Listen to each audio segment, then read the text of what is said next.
Hola, Dios les bendiga. Bienvenidos a la clase número 4 de la materia de Iglesia Contemporánea. Vamos a continuar leyendo esta bella historia, definitivamente, de cómo el Evangelio vino a nuestro país. Dice acá en su material, en 1894 se hizo el primer intento de abrir la brecha acá en El Salvador. En 1893 apareció en el boletín de la Misión Centroamericana. Recuerden que era de las primeras misiones que vinieron a Centroamérica, un artículo que hizo referencia a una carta de Francisco Pensotti, en el cual este siervo de Dios describía la necesidad espiritual y hacía un llamado conmovedor para que misioneros llegaran a este país para establecer la obra evangélica. ¿Qué decía esta parte, verdad? No está todo, una parte nada más. Dice: hemos trabajado en los últimos 6 meses en San Salvador, la capital, con buenos resultados. Tenemos culto en la casa del editor de uno de los periódicos. Este periodista nunca había visto una Biblia ni escuchado el Evangelio. El director general de Correos, junto a varias personas que trabajaban con él, son muy fieles en su asistencia a estos cultos. Además, asisten abogados y otras personas de importancia y varias señoras y señoritas. Están deseosos de tener una obra evangélica permanente. Seguramente esta petición no será desoída por los redimidos del Señor. Súper interesante, de verdad que él hizo como el énfasis, ¿verdad? Que El Salvador sí necesitaba más personas que vinieran a hacer esa obra. Para 1984, dice, habían llegado a Costa Rica 2 parejas misioneras más y una misionera soltera. Con 7 misioneros ahí, les pareció que el tiempo era oportuno para que algunos de ellos se lanzaran a otros países centroamericanos. Una pareja, la familia Dillon, tenía el proyecto de iniciar la obra evangélica en El Salvador, en respuesta al llamado que había hecho Francisco Pensotti. H.C. Dillon y su esposa Laura, con sus 2 hijos, Howard y Ruth, resolvieron ir a El Salvador por tierra con Francisco Pensotti, de Costa Rica a El Salvador. Pensaban, dicen, también aprovechar el viaje por Nicaragua para conocer ese país, evangelizar y escribir informes que podrían ayudar para el inicio de una futura obra evangélica en el territorio nicaragüense. Clarence Wilbur y su señora eran la segunda pareja misionera que había llegado a ayudar a los McConnell. Clarence era un misionero joven, aparentemente tenía una facilidad increíble para aprender idiomas, pues estaba predicando en español después de solo 3 meses de haber llegado a Costa Rica, lo cual es un logro asombroso. Él decidió dejar a su esposa y a su pequeño hijo en Costa Rica y acompañar al grupo en su viaje a El Salvador. Yo creo y estoy segura que es Dios, ¿verdad? Es Dios quien pone esos dones especiales, porque aprender español en 3 meses no fue fácil, ¿verdad? Dado que el español es uno de los idiomas que es más complicado de aprender. Más que todo quizás por la gramática, la ortografía y tantas cosas y tantos tiempos que tienen nuestros verbos, pero cuando Dios quiso que alguien pudiera hacerlo, ¿verdad? Aprenderlo, y ese era un gran beneficio porque de esa manera el Evangelio iba a llegar directo, justo para las personas. Dice, para cuando llegaron a Granada, Nicaragua, don Clarence tenía fiebre. En la tarde del 19 de junio de 1894, su estado era crítico. La fiebre le había subido, tenía sed con alta calentura, fuerte dolor de cabeza y sus ojos y piel estaban amarillentos. Laura Dillon, quien lo atendió, reconoció los síntomas de fiebre amarilla. Se empeoró y en la tarde del 20 de junio murió, apoyándose en los brazos de Francisco Pensote. Debido a que era una enfermedad altamente contagiosa, lo enterraron el mismo día, cerca del cementerio, pero no adentro, pues en aquel entonces no permitían el entierro de muertos protestantes en los cementerios públicos. Tuvieron que ocupar la puerta de la casa donde murió para hacer su ataúd. Yo cuando veía esto, de verdad, conmueve el hecho dejar a su familia e ir y llevar la palabra a otro lugar donde no conocía, tener ese riesgo de enfermarse, porque antes, pues para esas enfermedades no había como una cura o una prevención. Y es admirable, de verdad, cómo mucha gente pudo dar su vida con solo el deseo de hacer la obra de Dios, porque en eso terminó el, el trabajo de este señor Clarence. Él tenía solo 26 años cuando murió y llevaba solo 16 meses de trabajar como misionero. El viaje a El Salvador había cobrado su primera víctima, aunque no sería la última. Doña Laura, quien atendió a Clarence Wilbur en su enfermedad, contrajo la misma fiebre amarilla. Ante esta crisis que parecía ir empeorándose, el grupo tenía que formar algún plan de acción y tenían que, a pesar de varios factores que padecía, el clima tropical de Granada era dañino para ella en su condición debilitada.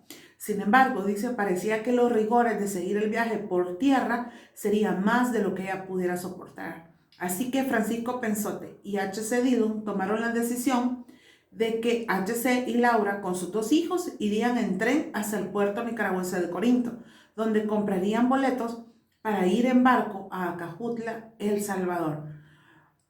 Francisco Pensote iría adelante por tierra a El Salvador con la esperanza de reunirse con ellos allá. Como iban en camino, ¿verdad? Para ellos decidieron, ¿verdad? Que era mejor que se pudieran ir ellos en barco, porque así también evitaban el contacto con el exterior, ¿verdad? Con el clima que ahí había y que le afectaba a ella. Lo siguiente es el diario personal de H.C. Dillon, donde dice: el domingo 24 de junio nos embarcamos en la nave, un barco de vapor, a las 9:30 de la mañana. Nos costó embarcarla, pues tuvimos que llevarla con mucho cuidado.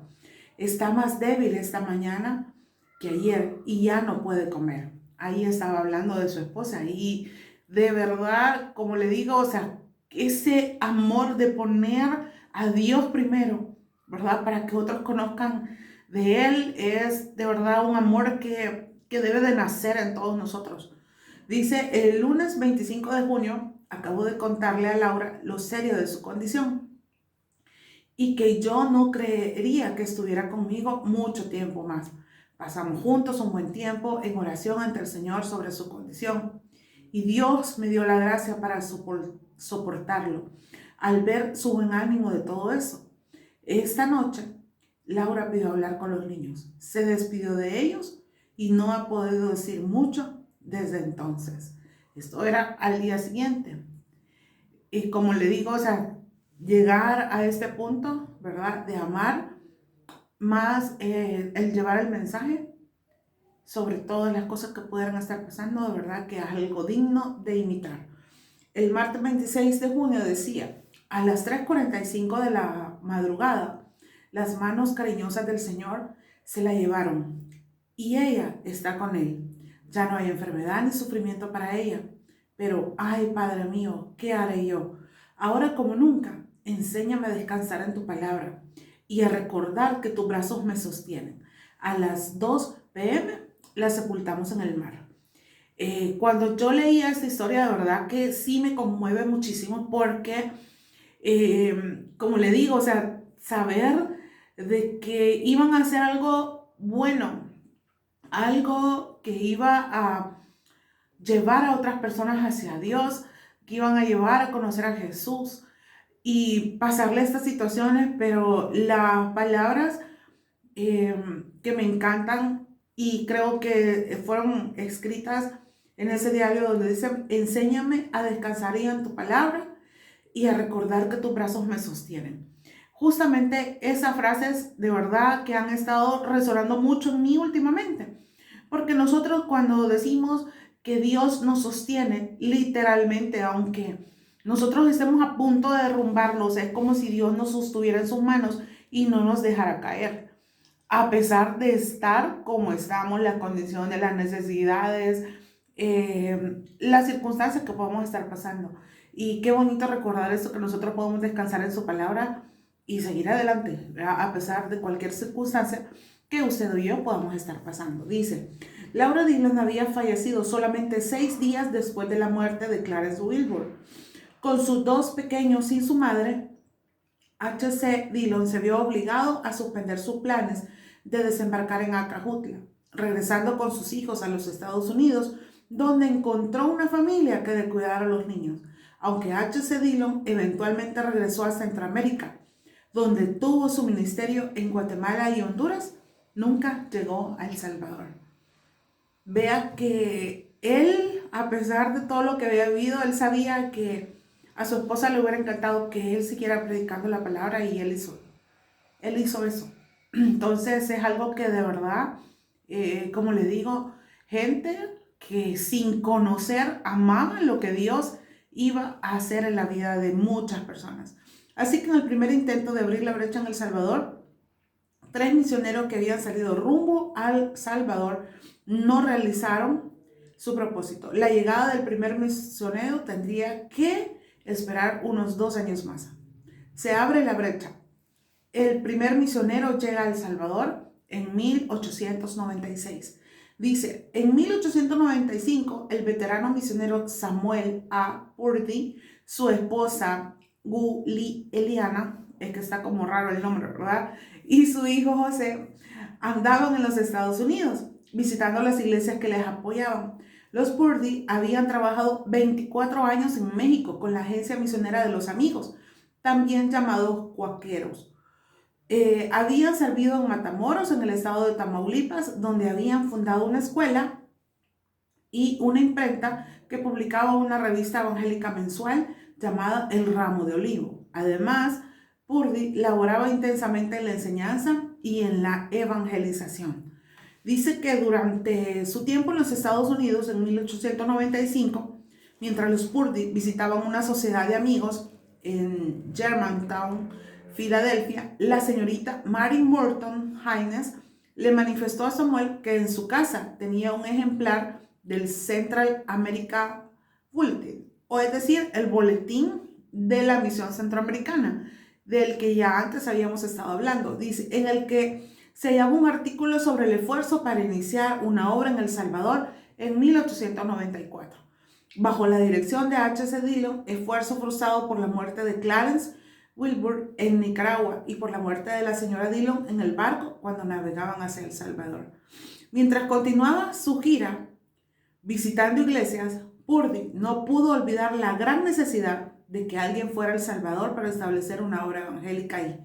Y sintiendo en el Señor que había puesto esta visión en su corazón, al llegar a Baltimore le escribió al Dr. Scofield, expresándole su voluntad de entrar en la fila de la misión centroamericana para ir a El Salvador. Dice que vea cómo él, o sea, ese deseo, y creo que todo eso venía de Dios definitivamente, que Dios puso en su corazón para que en su mente él pudiera decir, yo voy a ir, o sea, yo, no sé, su deseo de yo quiero ir. Han pasado muchas cosas ellos y nunca logra llegar el evangelio a El Salvador, entonces yo lo voy a hacer, ¿verdad? En su mente, como le digo, y en su corazón estaba esa necesidad de ir y predicar la palabra y llevar el evangelio.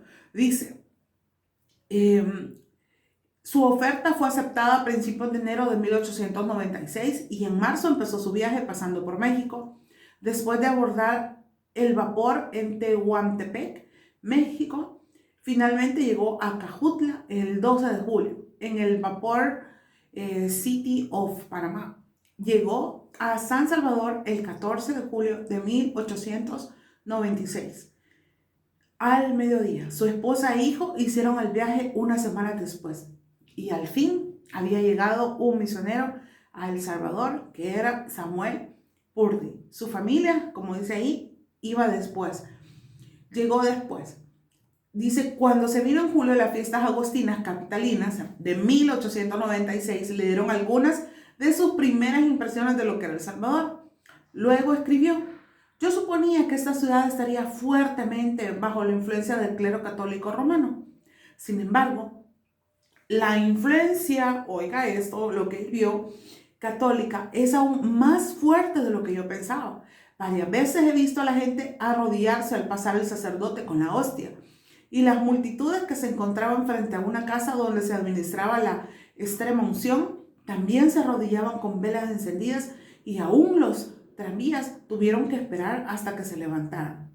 Durante la fiesta habían 2 procesiones diarias en las cuales el obispo caminaba al lado de las autoridades principales de la ciudad.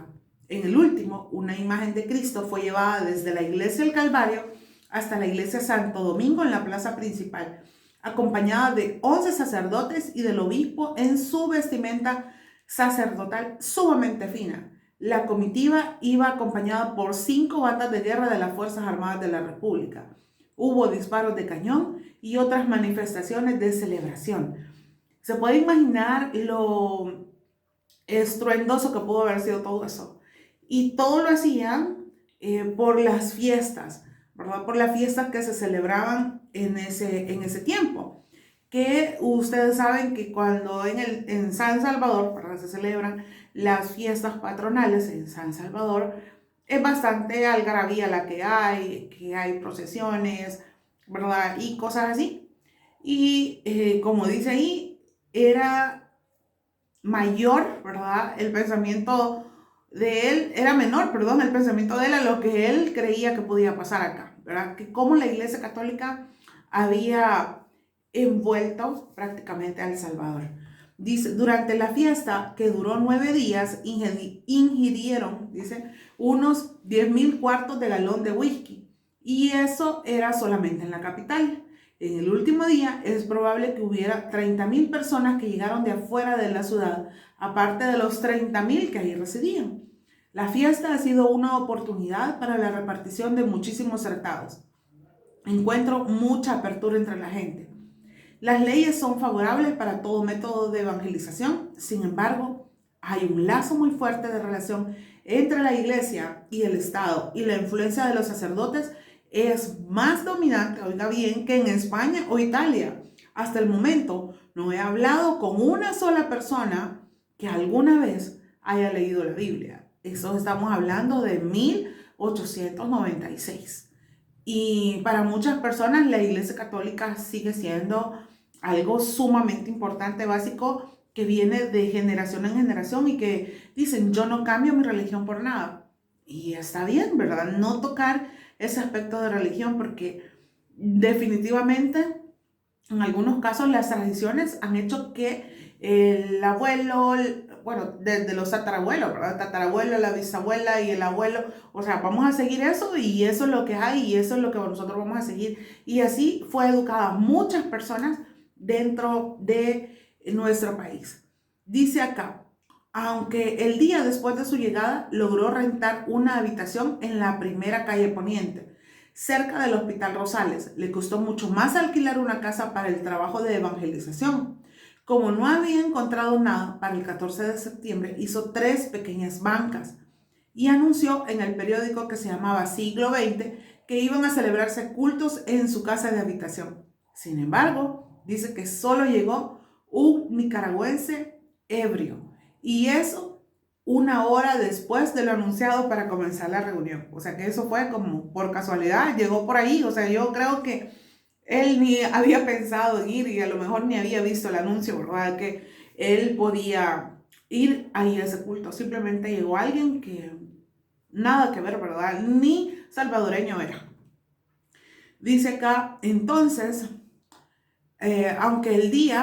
entonces, en unión con un artista, fotógrafo y pintor de retratos que se llamaba Frank Joshua Perry, el 14 de octubre dice que alquiló la casa número 29 de la calle Concepción. El 17 de octubre llegó Francisco Pensotti, quien es posible que le ayudara a conseguir otro local, pues el 24 del mismo mes lograron tener una conferencia en el salón perteneciente al índice en la 9ª Avenida Norte, número 60, reuniéndose, aquí sí ya, con 30 personas. Este culto de evangelización fue el 24 de octubre de 1896. Este fue el primero que se llevó a cabo con el propósito de fundar una iglesia. Y bendito sea Dios que aunque ya había pasado algo de tiempo, porque él vino en julio, agosto, septiembre, octubre, ya en octubre él ya estaba un poco más establecido y hizo esa reunión. Quizás animados por el éxito de ese culto, el jueves siguiente tuvieron otro en la casa de la calle Concepción, número 29, donde se reunieron con 40 personas en el corredor. Hubo un tiempo informal en el cual algunas personas como el doctor Julián Monge y el doctor Luis Salinas le hicieron preguntas a Samuel Purdy, las cuales contestó. Es decir, ya había gente con un tantito de interés, ¿verdad? Por eso. Francisco Pensote regresó a Guatemala y don Samuel siguió celebrando 2 reuniones semanales en los 2 lugares ya mencionados. El 10 de noviembre se trasladó a la casa número 60 de la novena Avenida Norte. Siguió anunciando los cultos en el Diario del Salvador y en el Aviso. En diciembre de 1896, Purdy escribió: gracias a Dios por su cuidado de nosotros. Ha contestado nuestras oraciones y nos ha dado puertas abiertas. Ahora tengo 2 congregaciones separadas como a 2 kilómetros la una de la otra. No sé cómo podemos hacer para unirlas. Los últimos días han sido los más interesantes de toda mi vida y nunca he tenido un culto público tan atenta a la gente, ¿verdad? Alrededor de 120 personas han escuchado el Evangelio. La asistencia es de 30 a 40 en cada culto de cada congregación. Sin embargo, los curas y los periódicos católicos han informado al pueblo de lo que sucede y proferido amenazas, así que seguramente habrá persecución e intentos para obstaculizar a la gente que asista a nuestras reuniones. ¿Por qué? La Iglesia Católica se iba a sentir amenazada porque a pesar del poco tiempo que él estaba ahí, pues ya habían 120 personas que empezaban a escuchar de la palabra de Dios de una manera muy diferente a como se hacía en la Iglesia Católica. Dice, ha habido una asistencia notable de universitarios cuyas preguntas científicas y filosóficas generalmente han sido contestadas satisfactoriamente. Le doy gracias a Dios por tal público y las pocas almas que verdaderamente tienen hambre de alimento espiritual me dan esperanza de que se fundara una iglesia. De verdad que él necesita sentirse animado a poder hacerlo porque estaba él solo tratando de levantar la iglesia y aunque sí tuvo alguno de ayuda, pero yo creo que al momento de predicar la palabra, pues sí no era fácil para él, ¿verdad? Porque sabía que era gente muy católica y que podía preguntarle cualquier cosa, pero ahí es donde Dios, ¿verdad?, lo fortaleció a él, ¿verdad?, lo guardó, lo guió y lo llenó de sabiduría para poder contestar.